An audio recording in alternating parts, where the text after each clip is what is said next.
Thank you very much, Ron, and thank you, Carol. Thank you, Annie. Thank you, WellMed Charitable Foundation. It's really wonderful to be here. I come from New York City. I grew up in New York City. I live nowadays in Philadelphia. So don't mind the accent too much. If I talk too fast, tell me.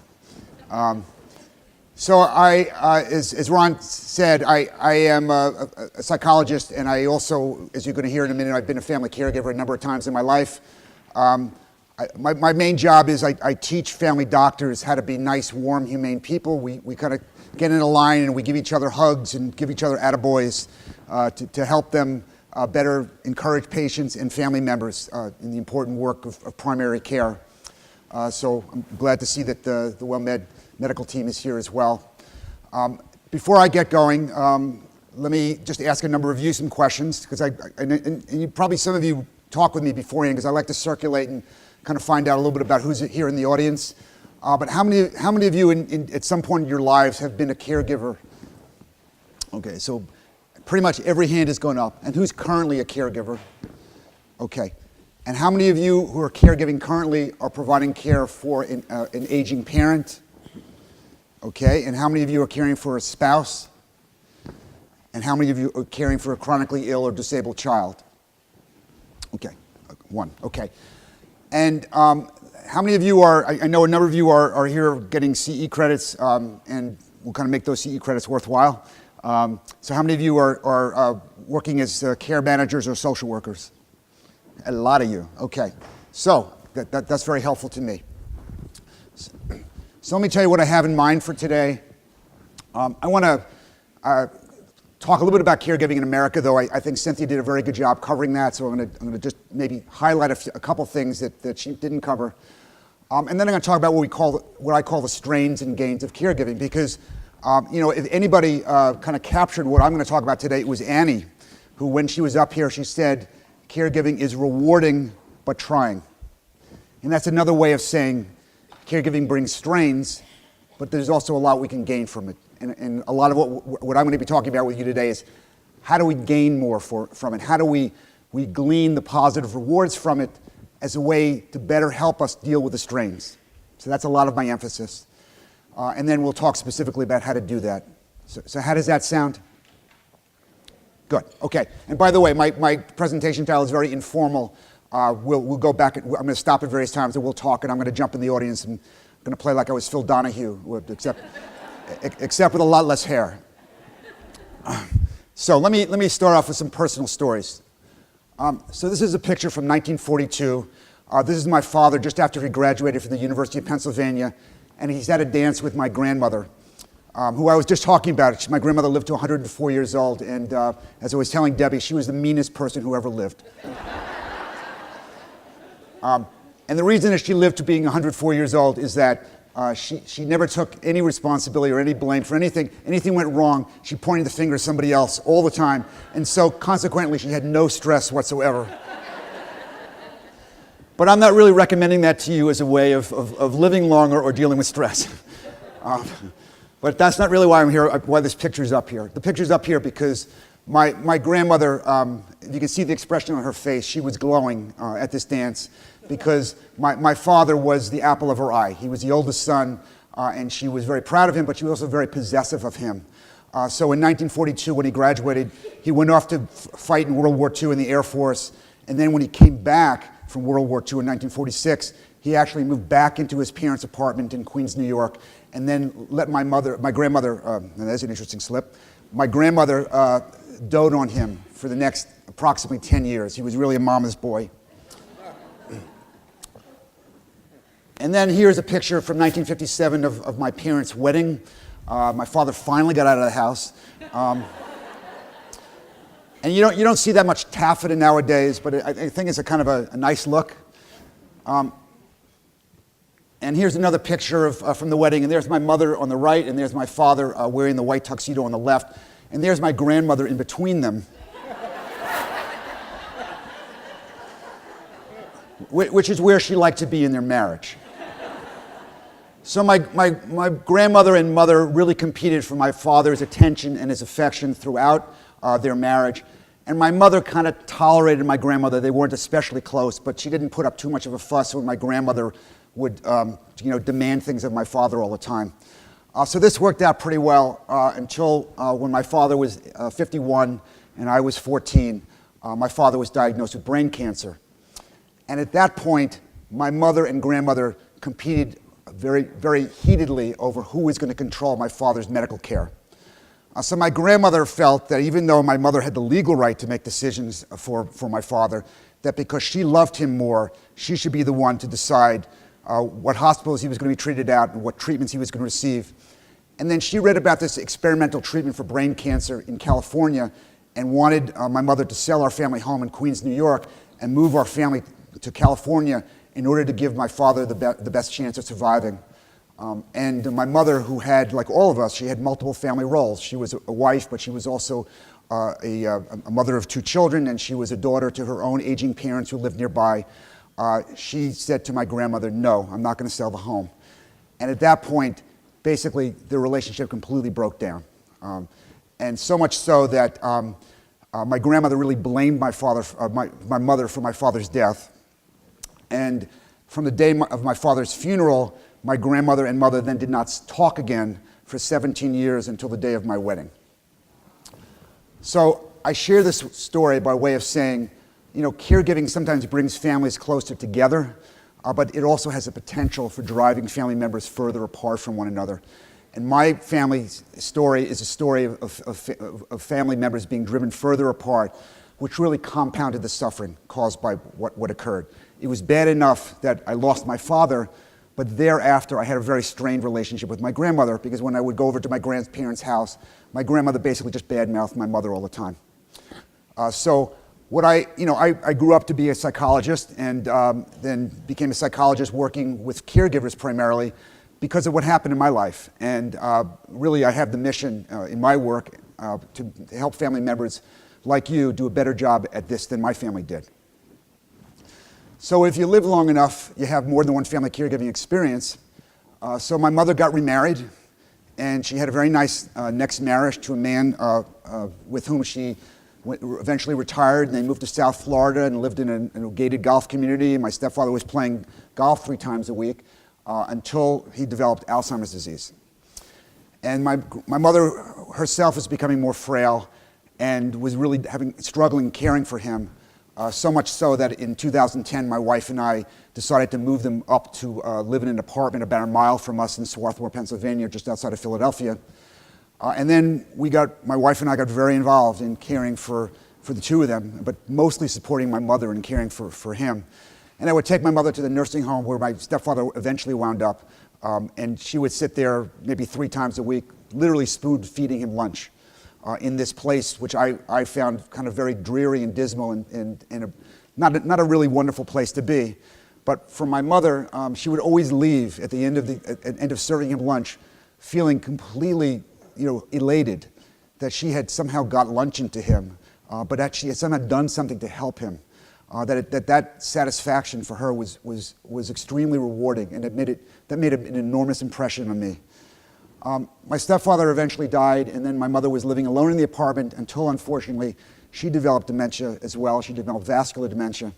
And then after having multiple hospitalizations for changes of mental status and falls during, from which she then had multiple broken bones, she went into a nursing home in October of 2015, lived there for about 1.5 years, and then died this past April. This was a long experience for our family. It had a big impact on myself and my wife. I think it actually improved our marriage in many respects, and had a big impact on our children too, who were, at the time in 2010, they were still teenagers. They're older now, but I think one of the things that we demonstrated to them is what do family members do for one another when chips are down. We have to step up and help one another. So, as Cynthia was pointing out, there are lots of folks in America doing this now, and the stories that I have are not unusual. As a matter of fact, they're very typical stories. And so, we have 40 million Americans or more who are doing this work. The numbers are increasing because of how much older our population is getting, And also because people live longer with the kinds of diseases that would have killed them long ago. So people live much longer with heart disease, they live much longer with cancer, they even live much longer with neurological problems, but they don't live longer whole and self-sufficient. They live longer with the kind of functional deficits for which they need help. That help is coming from everybody here in this room and lots of other people. What are we asking family members to do? Oftentimes with very little preparation. And you could probably, I mean, this is a list that I came up with Jennifer Wolf, but this is a list that you guys could probably write, just reflecting on what you do. I mean, you're driving, you're sitting in doctor's offices, you're entertaining the person you're caring for. You're trying to explain to the doctor what's going on at home. You're trying to understand what the doctor's saying to you. You're then trying to take what happened at the medical appointment and share that information with the rest of the family. Some of whom, you know, many of those folks don't quite get it unless they've actually been there in the room.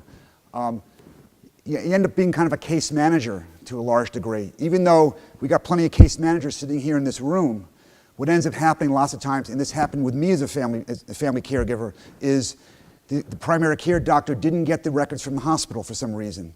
So I got to remember what went on in the hospital and then inform the primary care doctor what happened. Or I'm taking what happened at the neurologist's office and I'm bringing documents over to the cardiologist's office. And so the family caregivers get really involved in navigating a medical system which is very fragmented and complicated. And heck, I've worked in medical system for over 30 years and it was complicated for me. So this is really hard work for which many caregivers are ill-prepared. As you heard Cynthia say, this is still primarily women doing this work. Because I'm a baby boomer, I thought, heck, it's just us baby boomers doing it, but in fact, there are lots of millennials and lots of Generation Xers doing it.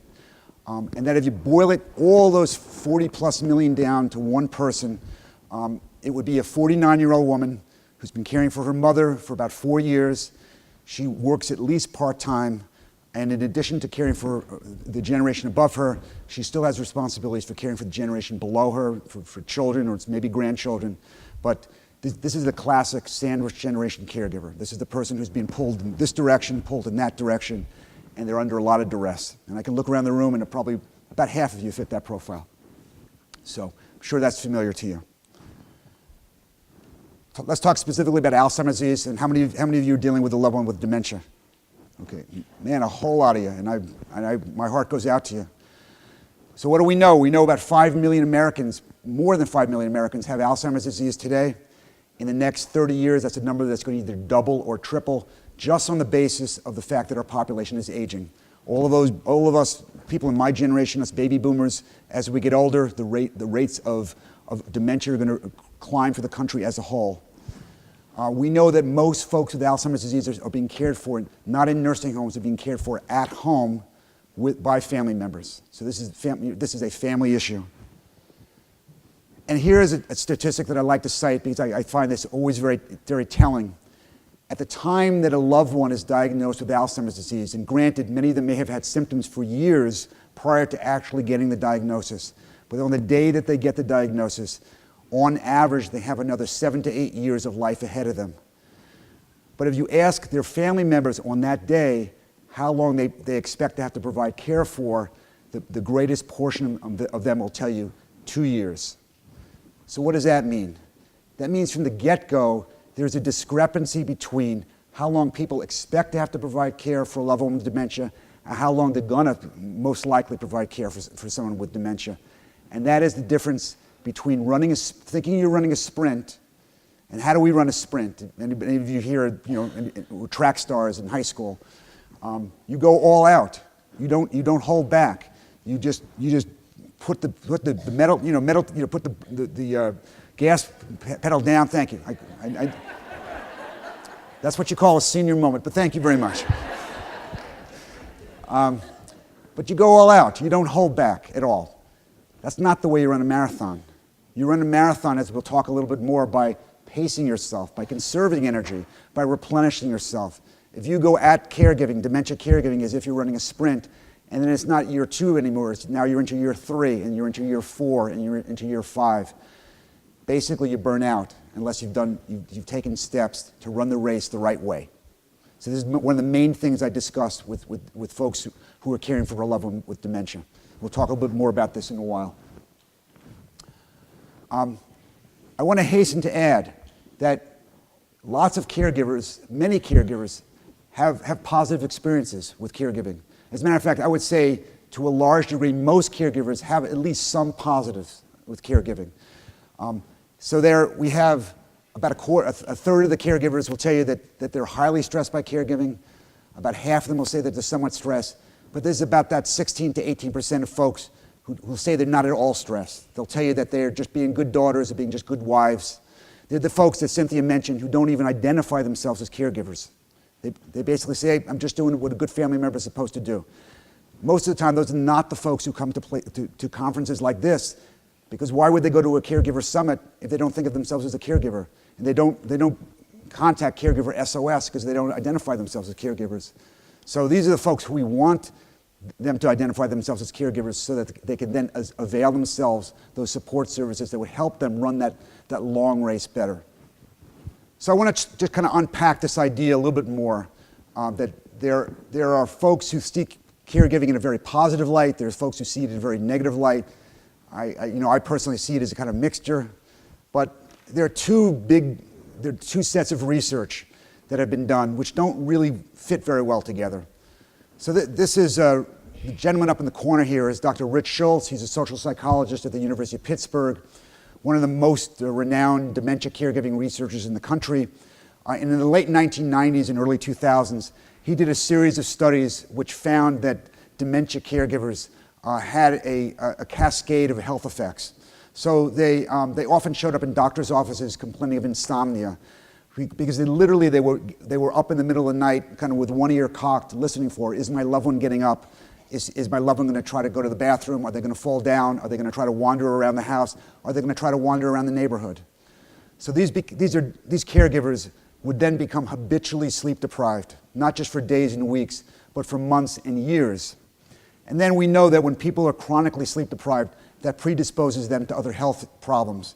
So then later on, these same caregivers would be showing up in the primary care office complaining of depression and anxiety.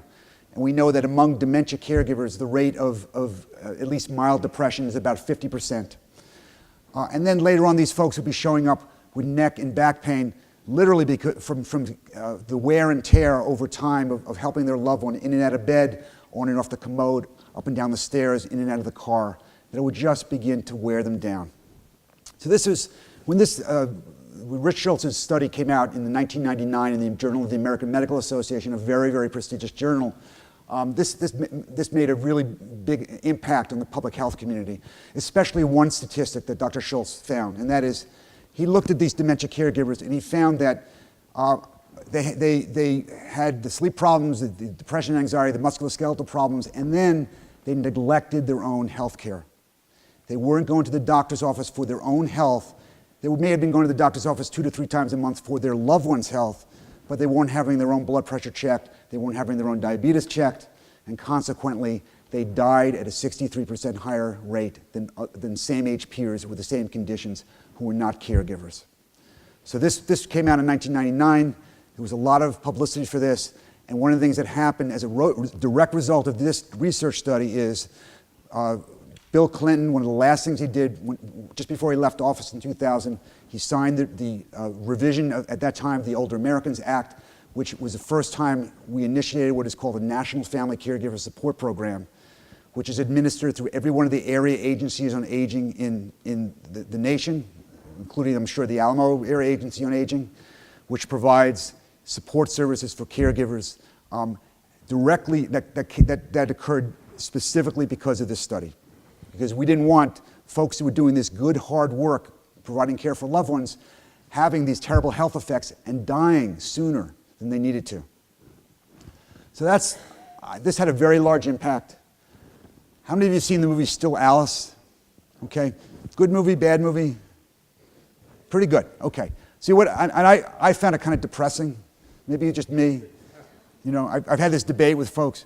But this is a movie, for those of you who haven't seen it, about a woman dealing with early onset dementia. She was only in her early 60s. We know with early onset dementia, there's much more rapid progression than later dementia. And if you may remember, and I won't go into all the details, I don't want to ruin the plot for those of you who haven't seen it. I would recommend it to those of you who haven't seen it. But tremendous family disruption occurs because of her dementia. And to me, this was sort of a bummer of a movie, and kind of left you with a feeling like this is really bad. This is a very bad experience. It to me, it kind of goes along with what I think of as the negative narrative of caregiving that often gets portrayed in the press. But I want to say that more recently, there's been kind of more good news about caregiving. As a matter of fact, and I don't have a slide for this, there was just a new survey that AARP came out with about 2 weeks ago, which found many caregivers find positive rewards in caregiving. But I want to talk first about some of this older research. David Roth is an epidemiologist from the Johns Hopkins University, did very large studies with caregivers and found that these caregivers were not dying sooner than their same age peers, as Rich Schultz had suggested. But in Dr. Roth's study, these caregivers were actually living longer. So the good news is you're all going to live 18% longer. So how do we reconcile Dr. Roth's studies with Dr. Schultz's studies? And the answer is, I don't know. Somebody, I presented this information in a conference not long ago, and someone came up with this great idea, which hadn't even occurred to me, and that is, Rich Schultz was studying folks in the late 90s. Here it is, 2017. Maybe, in fact, it's gotten better, and that the people who were dying earlier are now living longer because of things like the Caregiver Support Program through the local area agency on aging. I hope that's the case. But in any event, this is a much more positive take on caregiving. An older study found that most caregivers could find at least one positive thing about caregiving. And how many of you have seen the movie The Savages? Okay, maybe just a couple of hands, a few hands. So I think this is a really good movie. Two great actors, Philip Seymour Hoffman on the left, Laura Linney on the right. They play a brother and sister who are really kind of not very close. They're very distant. They haven't seen their father in 20 years because he had abandoned the family to kind of run off with a girlfriend. And then they get a call out of the blue that your father has dementia. You need to take care of him. And this brother and sister team decide that they're going to take their father basically under their wing and take care of him during what turns out to be the last year or two of his life. And because this is a Hollywood movie, it has a real kind of feel-good ending, and the father eventually dies, but Philip Seymour Hoffman and Laura Linney are better for having done this work. So they become closer as brother and sister than they ever were before, because they had to cooperate in caring for their father. As adults, they never had to do anything together other than maybe get together for Christmas every once in a while. Now they actually had to coordinate their activities on almost a daily basis to care for their father, and that led them to develop an adult relationship, which they've now, at the end of the movie, they find very gratifying. They also find that, and I want to just point out, we have Joseph and Mary Lou, a brother and sister, taking care of their parents here. I was talking with them before, and I told Mary Lou I was going to embarrass her as much as I possibly could. So, but I'm hoping that your caring for your parents has actually enhanced your relationship. So that's what went on in this movie. And the other thing that happened as a good result of the caregiving in this movie is that because they were able to commit themselves to caregiving after their father dies, they can bring a higher level of commitment to other life activities. They can commit themselves more to their own romantic relationships and to their own work. In other words, because of caregiving, they become better people. So this is a kind of rosy view of caregiving. I mean, not everyone's going to have such a positive experience, but if you want to see something that's more upbeat, I think this is it. And then I just want to kind of cite some other folks here. Many of you know who Lani Ali is, the widow of Muhammad Ali, who now is dead a little over a year. She is really kind of the exemplar of positive caregiving, a very religious woman. Her husband had Parkinson's disease as a result of his long years in boxing. So at his memorial service, Lani Ali said, Muhammad wants young people of every background to see his life as proof that adversity makes you stronger. And so the way she looked at the care that she was providing for her husband is this was a form of adversity that was making her stronger. And because I mentioned she's a religious person, she said things at other times like, God put me here for a reason. He's not going to let go of my hand. That she really felt that everything that was unfolding with her husband was part of a larger plan, that she had a sense of purpose that she derived from doing this work for him, and that purpose was very important to her, and that this experience made her a better person. And finally, in kind of talking a little bit about this positive approach to care, positive narrative about caregiving, I want to just read a quote from David Kuhn. He's a dementia caregiving researcher at the University of Arizona, which I think nicely encapsulates some of the reasons why people find some positives in this. The majority of caregivers readily endorse caregiving gains or positive aspects of caregiving, including having the opportunity to serve as a role model, having the chance to give back to care recipients, experiencing an enhanced sense of purpose, feeling appreciated, and helping to maintain the identity and well-being of the family. Lots of good stuff in there. And I already mentioned that, you know, my mother and stepfather moved up close to us when actually my daughter was at that time about 17, my son was 14. My daughter soon after went away to college, so she wasn't all that involved. And I can tell you, my kids were not real happy that we were moving their grandparents up to live near them, and they were pretty vocal about being unhappy. But my wife and I were very aware that whatever they might complain about, that their eyes were upon us, that we were serving as role models for them, that they saw what we were doing for our parents, and our hope was that they would then do it for us one day. That was a joke. Okay, you're supposed to laugh at that, right?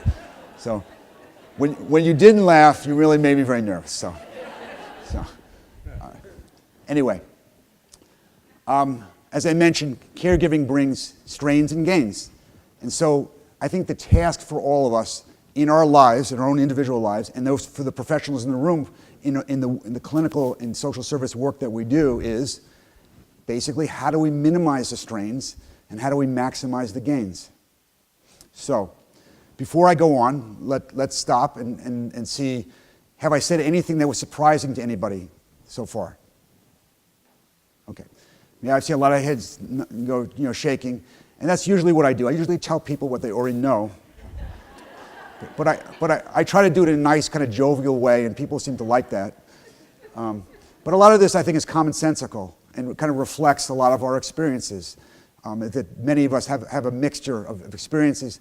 I'm hoping we can all identify not just negative but positive gains in the caregiving we do. Any other thoughts or questions before we go on? I see not a hand raising, so I'm going to go forward. All right. Excuse me. Let me.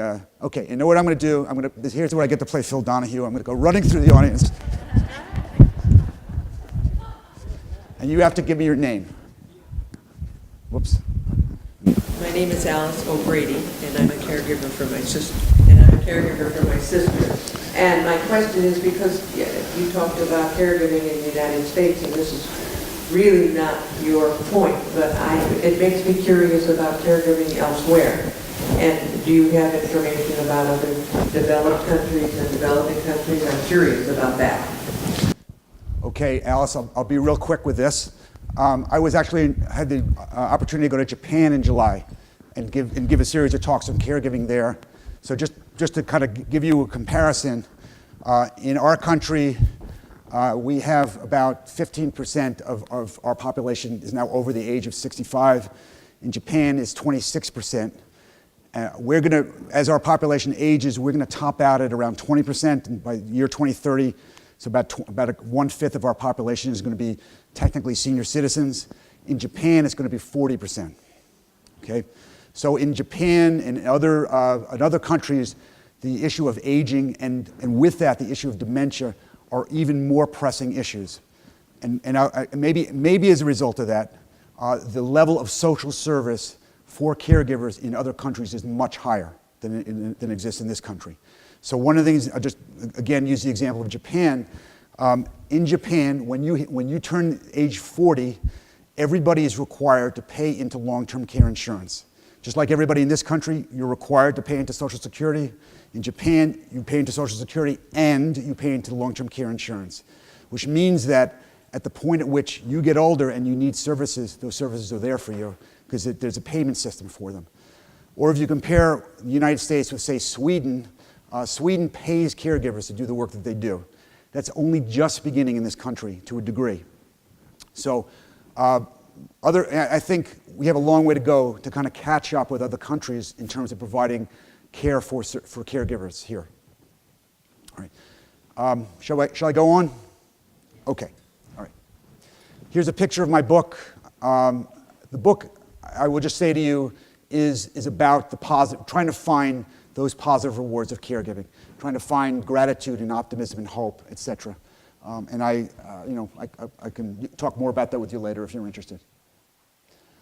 So let's kind of talk a little bit about what are some of the keys to caregiving. And these are my keys to caregiving, and not everybody's going to agree with them, but I'm just going to go through them fairly quickly now, and we'll go into some more specifics. So the issue of self-care is huge because one of the biggest challenges with family caregivers is to get them to, number one, identify themselves as caregivers, and number two, actually convince them that they need to care for themselves, that they can't just focus entirely on the needs of the care recipient. The second thing is how to help people deal with their own negative feelings about caregiving. We'll talk about that in a moment. The third is we have to be realistic about the commitments that we make.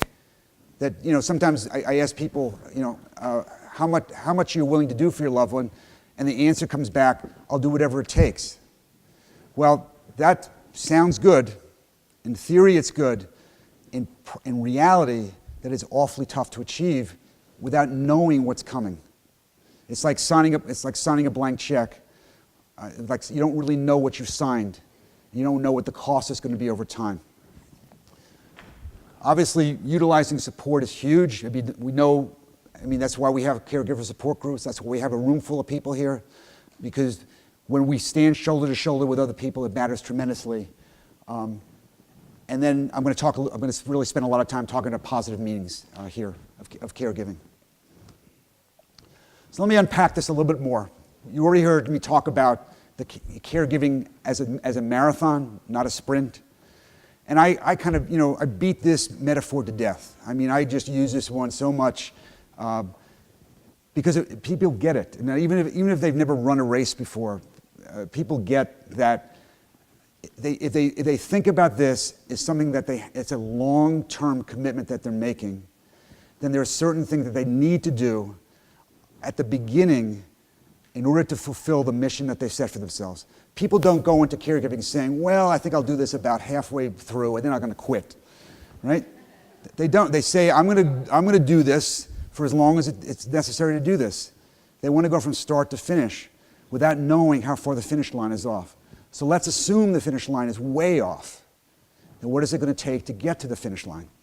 Well, it's going to take learning a little bit about the lay of the land here. People who run marathons, sometimes they walk the course, sometimes they drive the course. They know where the uphills are, they know where the downhills are. We need to do that with caregiving. What does that mean? It means we need to know something about our loved one's illnesses. If your loved one has dementia, we can't predict with 100% accuracy what the progression of their illness is going to be, but we have some general ideas of how things are going to go over time. We need to understand what we may be facing in a year or 2 years or 3 years. We need to sustain that, have a sustainable pace. A sustainable pace is one that doesn't mean you can just get through today, but one that if you do it day after day, is not going to just wear you down completely in a matter of months or years. We need to take any and all replenishment. When people run marathons, they go past the water station in mile 5, and everybody's waving water bottles. Could you imagine a marathon runner who says, no thank you, I'm not thirsty, right? It would be insane. You would never get to the end of the race if you're not taking water.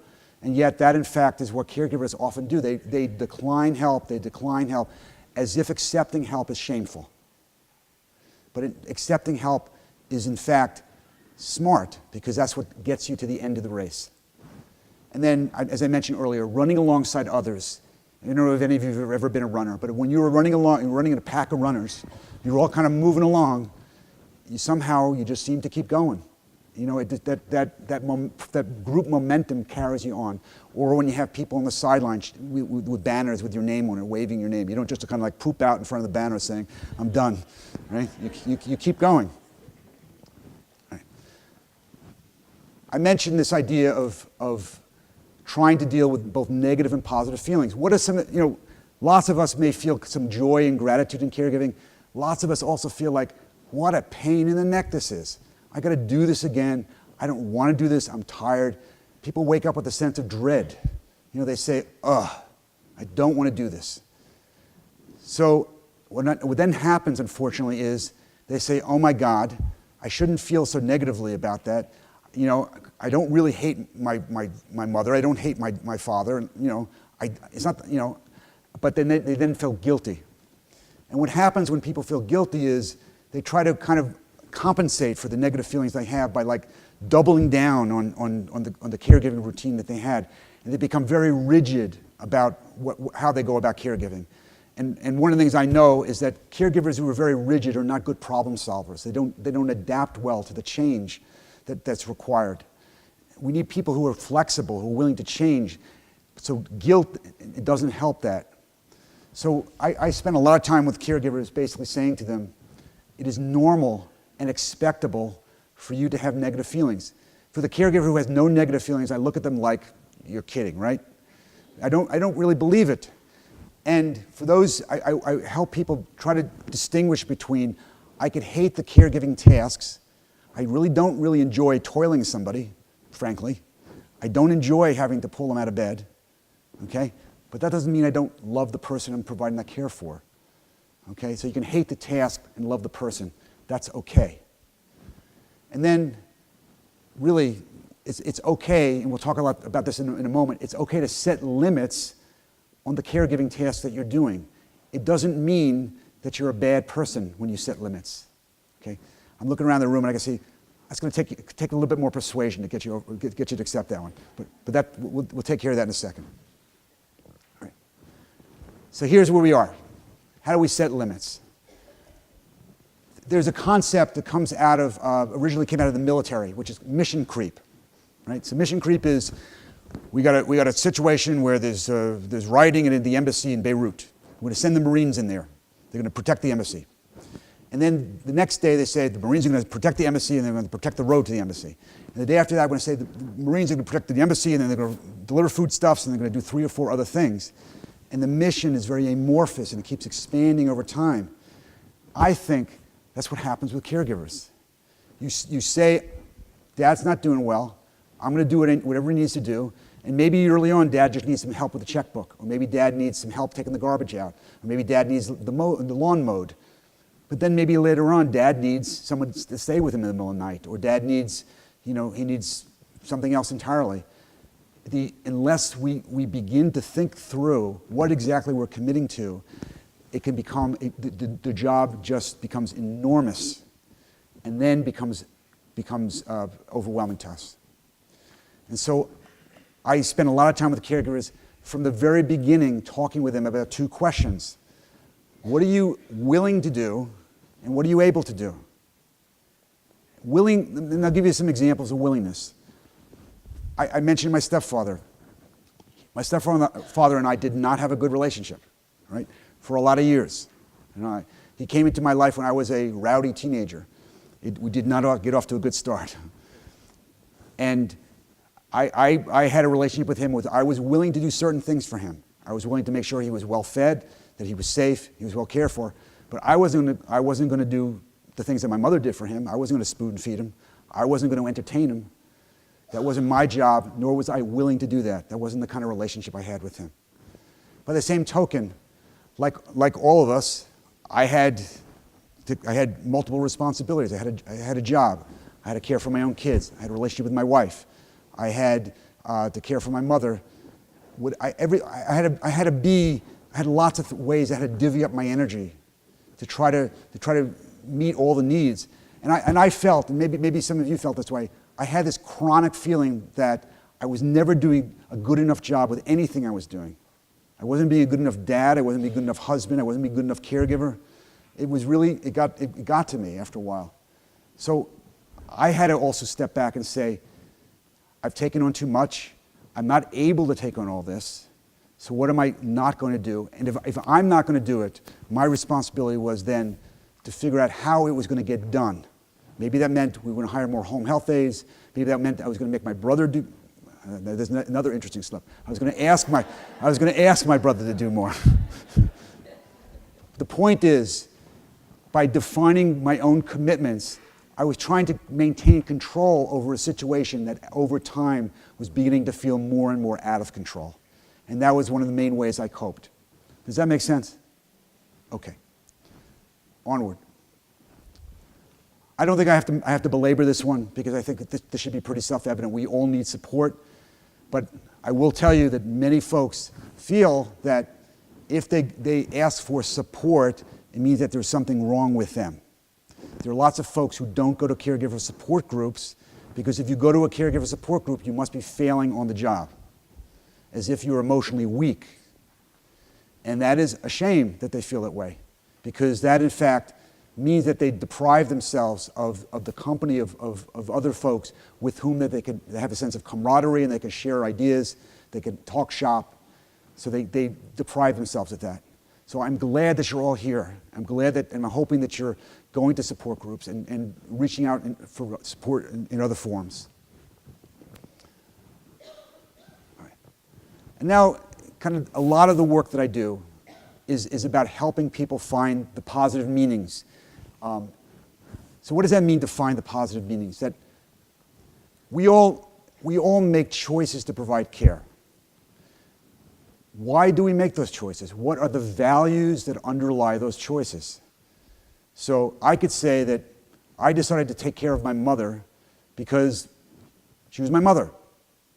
Well, so what does that mean?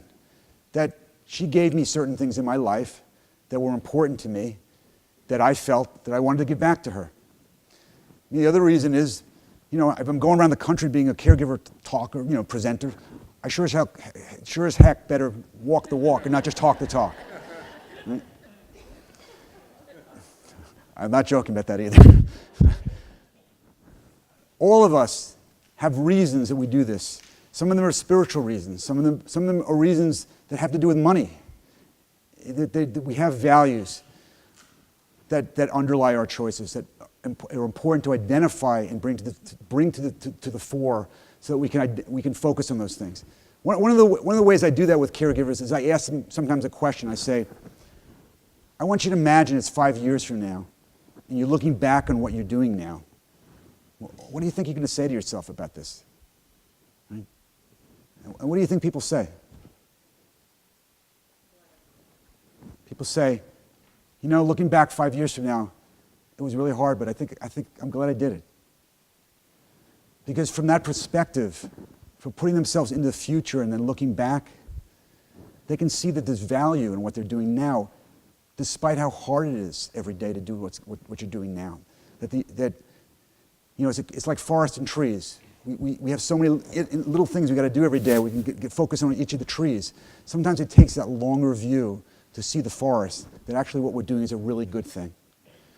For those of you who are professionals, and many of you are here and you work with caregivers in that capacity, I would say to you, in my experience, social service agencies, healthcare agencies do not do enough in asking caregivers, they don't do enough in engaging caregivers to begin with. But when they do engage caregivers, they make assumptions that everybody caregivers for the same reasons. But they don't ever bother to understand what the reasons are, because the reasons are often going to drive their needs. So let me give you an example of this. This is Karen. She was a client of mine many years ago. At the time, she was 60 years old. She'd been caring for her father for about 2 years in her home. He was 82 years old and had dementia. And Karen also had, just a little bit more about her background, she had grown up in a large Irish Catholic family. She had been married twice. Her second husband had died. Her first husband, she had divorced because he had been very violent. She had had a rough life. And now here she was in her early 60s, basically making a lot of sacrifices on behalf of her dad. So my question for her was a very simple question.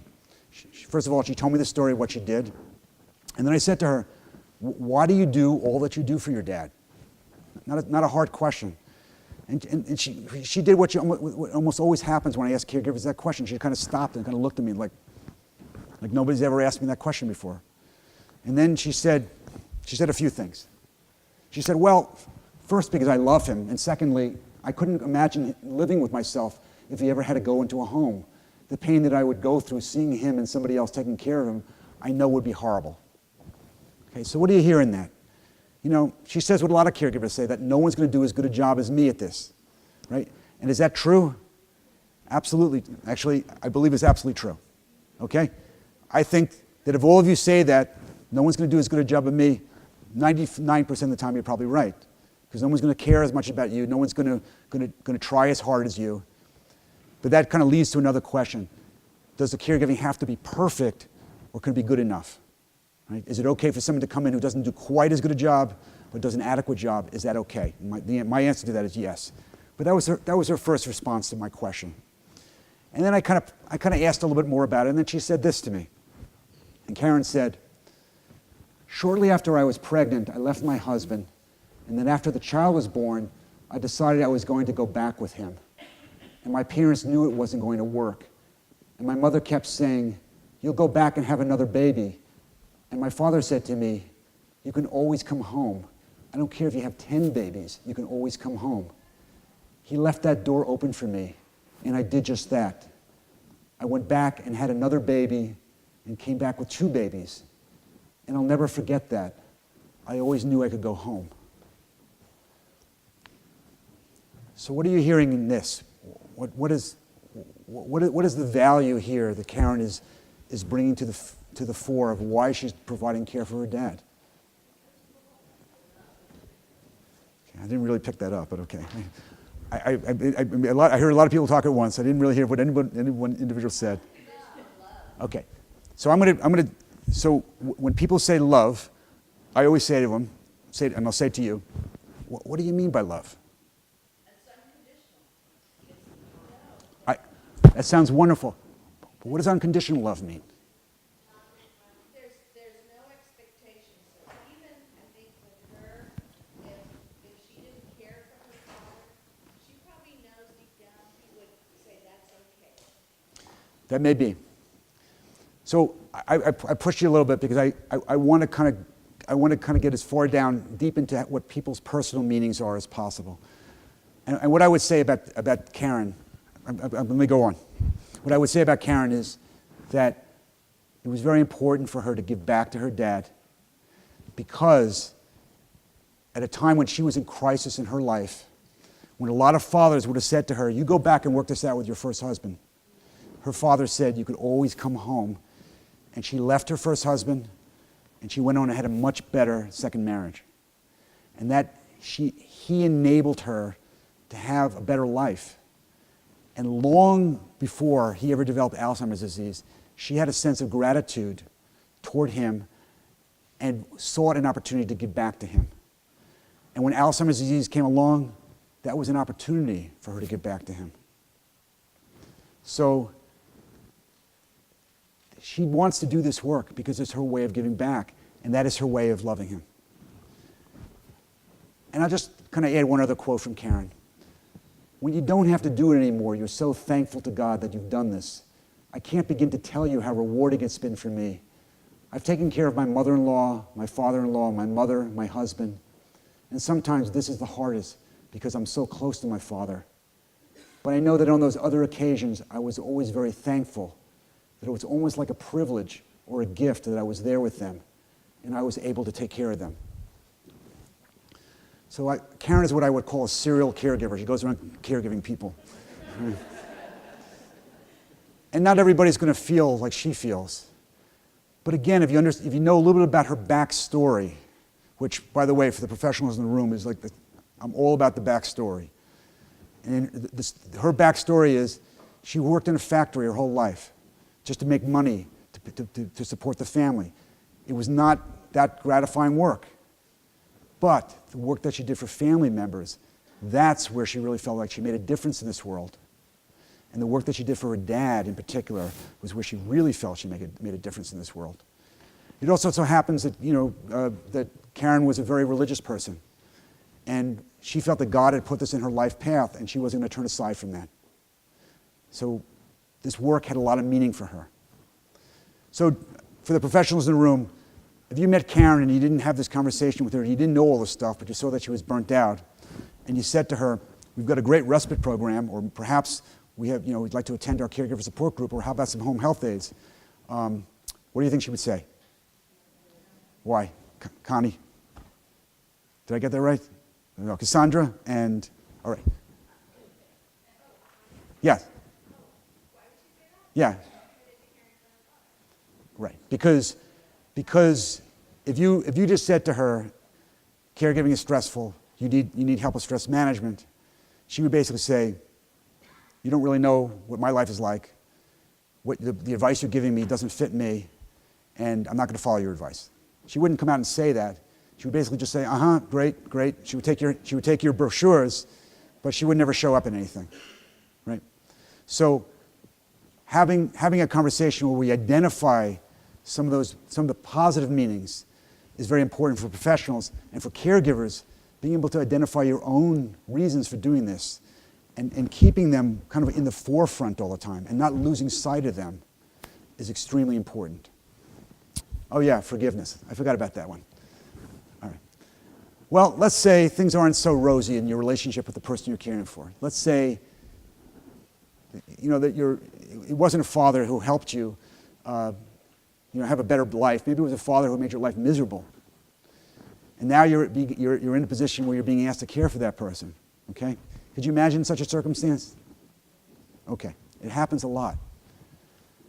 So how do we, what it really requires of caregivers at that point is they have to be able to find a way to forgive the person for what happened in the past if they're actually going to be there for them now in the present.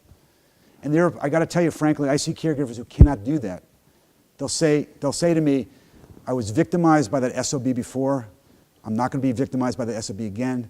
I'm not doing it. And what I say to them is, more power to you. That's your perspective. I have to be respectful of it. I do not know what you've been through. But for those who can see in caregiving an opportunity to create a different kind of relationship, there may be some possibilities here, but it's going to start with forgiveness. So let me tell you one other story. This is a story of Gloria. So Gloria was a nurse in her early 60s. She'd grown up in a family where her father died when she was like less than a year old. Her mother struggled to support her. Her mother then remarried, and fortunately, Gloria had a very good relationship with her stepfather, who then unfortunately died when she was a teenager. So the mother had two marriages, two husbands die. And her mother was always very kind of a depressed and rejecting person. She was kind of a miserable person who, when Gloria would come home from school, the mother would basically say to her, wouldn't ask her anything. Well, she wouldn't say, how was school today? She would just basically ignore her. And Gloria was always that little girl who was trying to please her mother to get her mother's love and never could get it. So Gloria grows up to be a nurse, and she grows up to be a very good nurse, with being a supervisor in a hospital. And then, lo and behold, her mother gets sick. And her mother has diabetes and develops kidney failure. And now, because Gloria is an only child, and she's a nurse, and she decides that she's going to take this on. And at first she goes about it the way she was as a child, which is, how do I win my mother's love?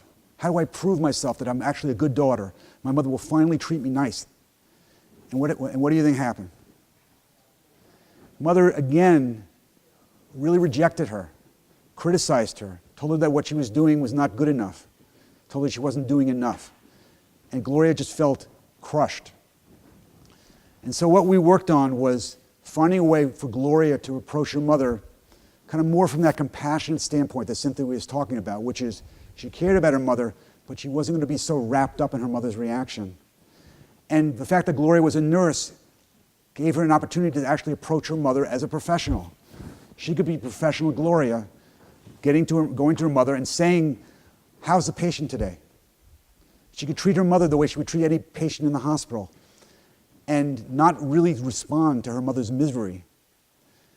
And she was able, through that, to actually do a much better job with her mother and got her mother's grudging thanks.